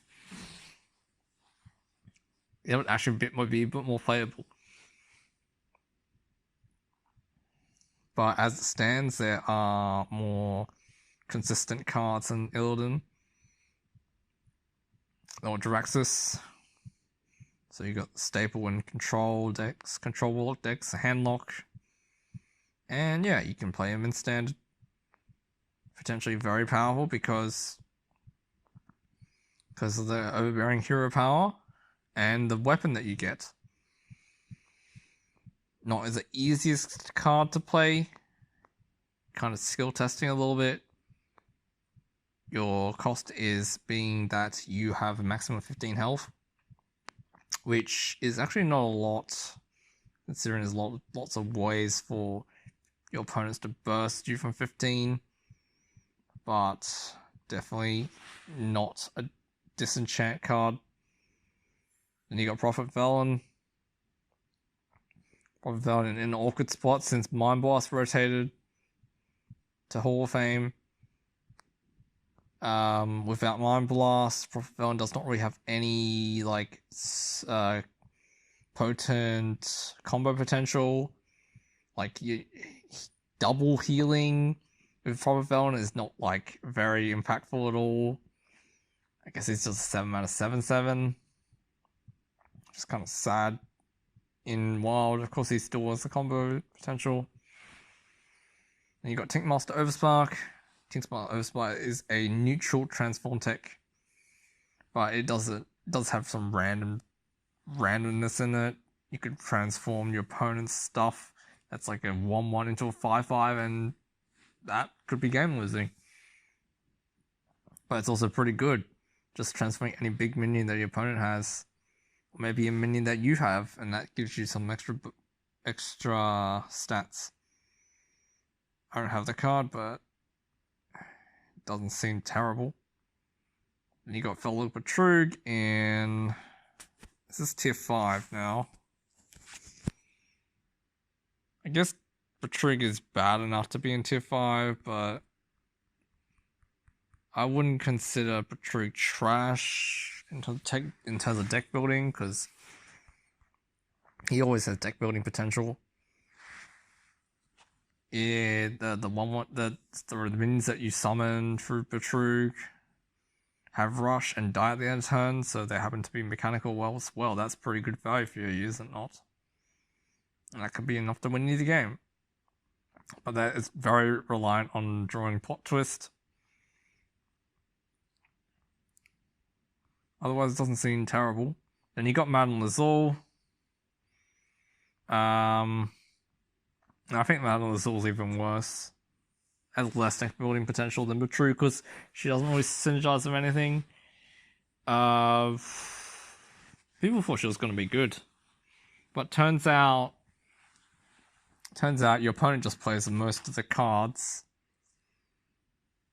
and getting a random card, getting to choose one of 3 random cards from your opponent's hand is not really that great, because usually the card is not what you're looking for. And yeah, if your opponent has a big hand, you only get to choose 3. You don't really get to choose much.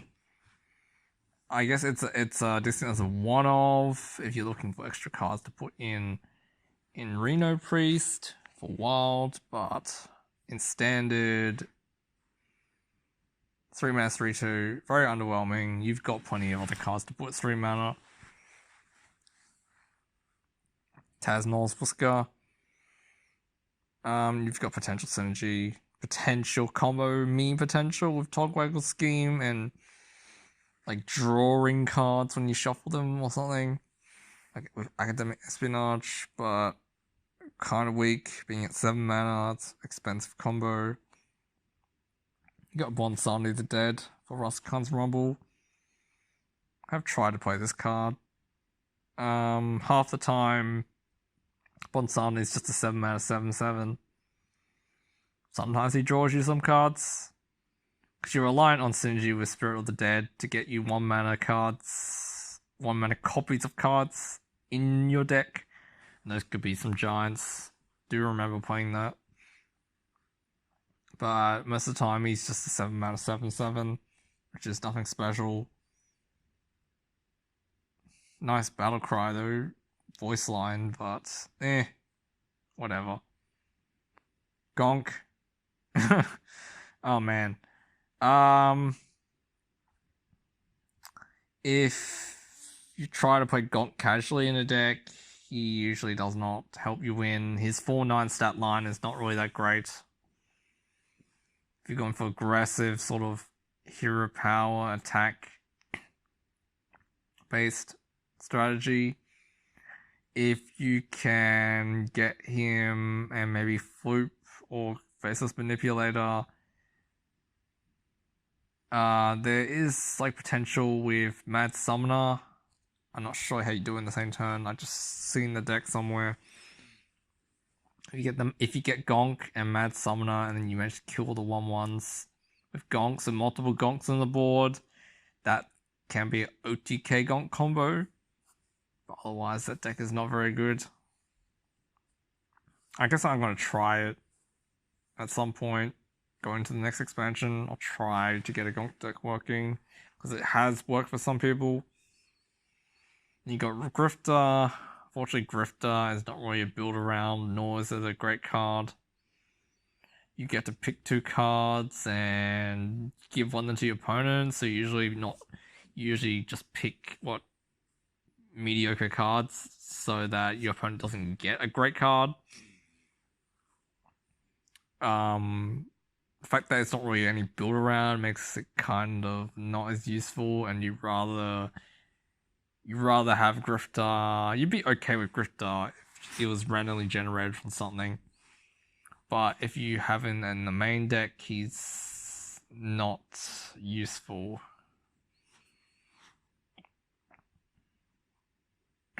Harik the Bat. Now, unfortunately, Harik the Bat being an 8 mana 1/1 is just horrendously bad. What the best case scenario is like getting a Soul Infusion Harik. How often is that going to happen? And even then, you get a full board of 3/3s, which maybe is enough against some decks, but against sort of control deck that just board clears it, then you just feel really bad. I guess more cards can get released in the future, which can make Harik more viable, but the copies not having any taunt or divine shield makes Harik not a very good play, even when buffed. So even when you build around deck for Harik, is not really that good at all. And I'm losing my voice. Dr. Morrigan for Wednesday Project. The main card was buffed from 8 mana to 6 mana, which makes it a bit more usable. I have not tried to make Morrigan work because she's still awkward to use. In effect, although at 6 mana, she's definitely playable stat-wise. You won't lose so much out in stats playing her 6 mana, but she's not the effect's not really that powerful, game changing. Like maybe you get something from your deck when she dies. Is that really that good? That's not really game changing. You can maybe draw out what it needs from Morrigan, and then Morrigan gets to come back into your hand, and you play Morrigan again. She goes back into your deck, and maybe you get some multiple not Morrigans because you have Augmented Elic or something. But being a 5/5, 6 mana's a bit better, but that's nothing special.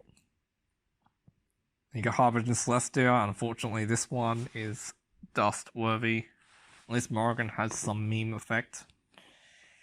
Yeah,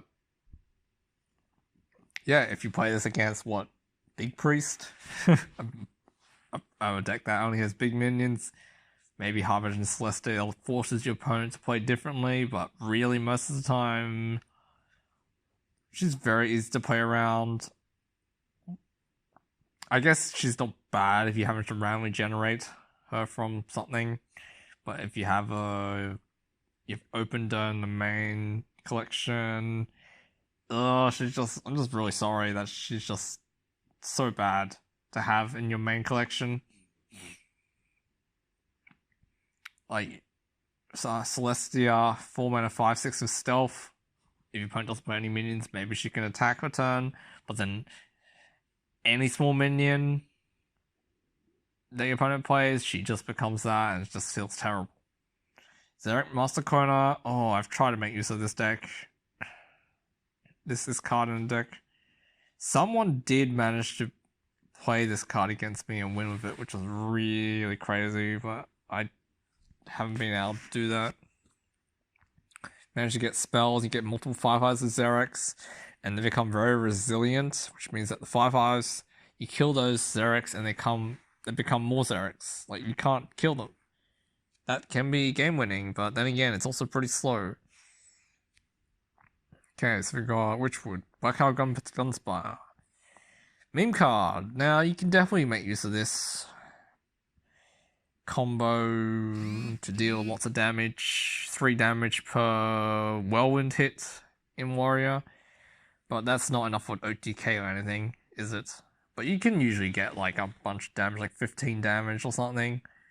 Otherwise, it's useless by itself. It's definitely useless by itself because you cannot attack. It definitely needs support. Camillos. People thought Camillos is going to be pretty good, but turns out, like, the effect of just being able to see your opponent's hand each turn and just playing it as a meh card once you choose is not really that game changing.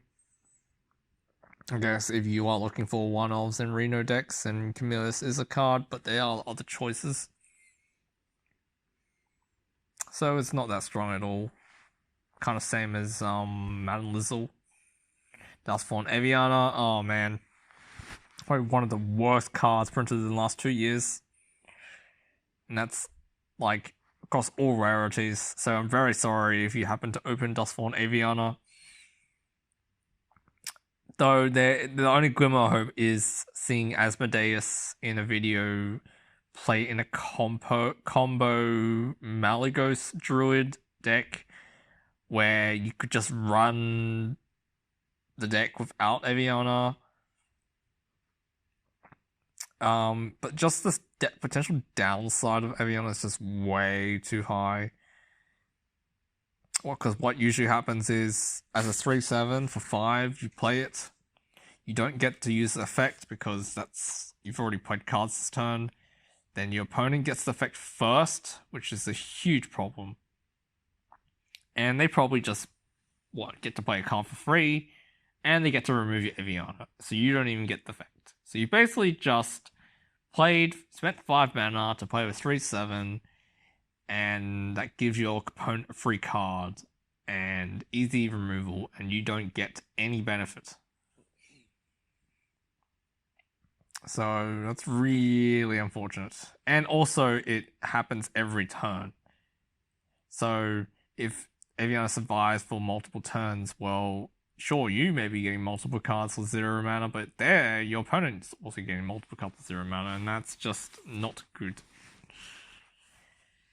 Emrys is not a good card. He does have slight build around potential. But being at 10 mana and a dragon, a bit awkward. He's nice to have if you happen to randomly generate him. In main deck, though, Hunter is not a class that synergizes with dragon decks. Usually Paladin, Mage, and Priest are the top classes for dragon synergies. Hunter does not have any dragons, any dragons other than like Carrion Drake, which really is not that spectacular either. So dragon synergy is useless. Then the effect to double the attack and health of all minions in your hand. Yeah, if you happen to have like some charge minions or big beasts, like I guess. But it's a 10 mana play. You're not getting it until next turn. And you're playing at 8/8, which is nothing special for 10 mana. Doesn't have taunt or anything. It's a slow play. It's not really that great. But combo potential with if you happen to have the right cards in hand. Splinter Graft. The description for this is very interesting. It's interesting, slow effect, playable in defensive druid decks.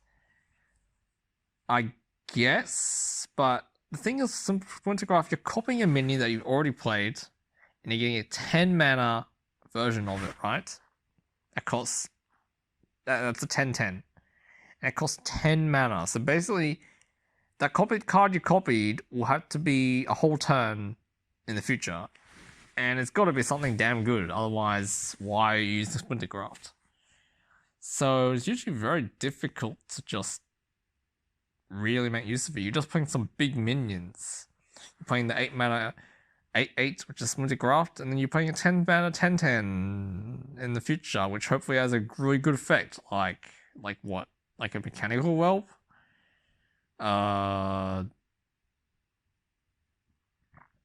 Malagos? No, but there's no point playing Malagos at 10 mana. So kind of difficult to use. Like a Loosen Bark, I guess. But yeah, again, it's slow. Now that gives me an idea. Maybe I could Splinter Graft a Loosen Bark if it doesn't get silenced. Gruul. So Gruul, slow card, big stats, another big stat card. Sure, it grows every turn. Sure, sometimes maybe it's too big for your opponent to deal with and they don't have an answer. Maybe that wins you the game, but most of the time it's just stats. It doesn't do anything for you the turn you play it, right? It doesn't have taunt, divine shield, or anything like that. You've got other cards to play at 8 mana. So Hoggar's like the 6 mana counterpart to Uldum. But Hoggar is... it's just as bad. The 2 mana 2/2 taunt it's not that strong. It's 1 every turn. If you wanted small taunts, you could even run Security Rover, which is mech synergy and gives you 2 3s instead of 2 2s whenever it takes damage. And usually a couple of those is good enough. And as much value you're going to get from Hoggar, so that's almost as good. So it's nothing special, I guess. Though it is a taunt minion. And with the next upcoming Saviors of Uldum set, there is taunt buff synergy. I wouldn't say Horror would be anything special in that deck, but it would be more playable. Then again, you're just having fun, sort of Hogger Legendary. Hogger Cho, meme card, gives your opponent spells that you play, and your opponent plays a spell, and you get a copy of it. Sure, nothing special with 2 mana 0/4. The stats don't really allow you to do anything, so it's a meme card. And then you got Milhouse's Metastorm, another meme card. 2 mana 4/4. Pretty big stats, nice, right?